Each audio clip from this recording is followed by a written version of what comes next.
I got home from 5th grade one day in spring, and my mom was waiting for me in the kitchen, which is like probably not great. But she said, Eryn, I went to Blockbuster. I got a video for you. You should go watch it now, which is really big news because you never get to watch TV like before you do your homework, and this is like turning out to be the best afternoon. I'm finally getting all like the credit as the great daughter that I am and deserve. So I go down to the stairs and I watch the living room, and I watch the TV in the living room. And the weirdest thing is that my mom doesn't come through once. Like if I'm trying to like sneak watch MTV while she's in the kitchen, she is through like every 40 seconds just like aware of what is on the TV, but she stays away and like on a whole different level of the house. I don't even know. She's in a room that I didn't know about before, just being alone.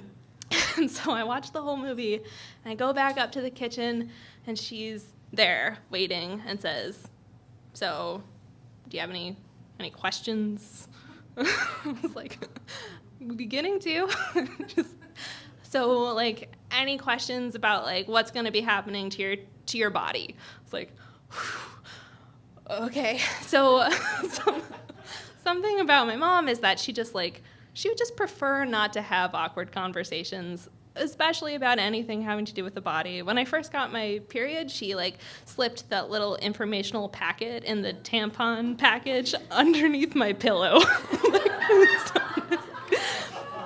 Just like, it's a clear message, which is that you should be informed, but it's time for you to go to bed. We'll talk, just read it. So my mom asked me, so anything about, your changing body? And so I don't know if anyone of you is in their like mid to late 20s and maybe is aware of a Disney movie called The 13th Year.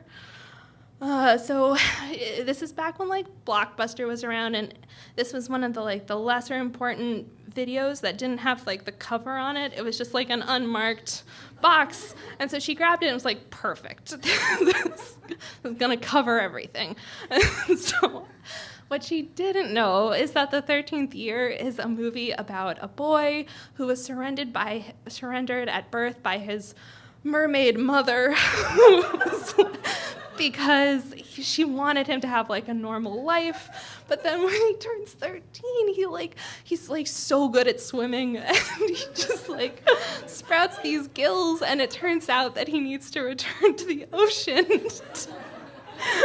So I feel for her, man, because if she had been able to see that cover, or just like, but it was a miscommunication, but I don't know, I feel like we got the point across. So.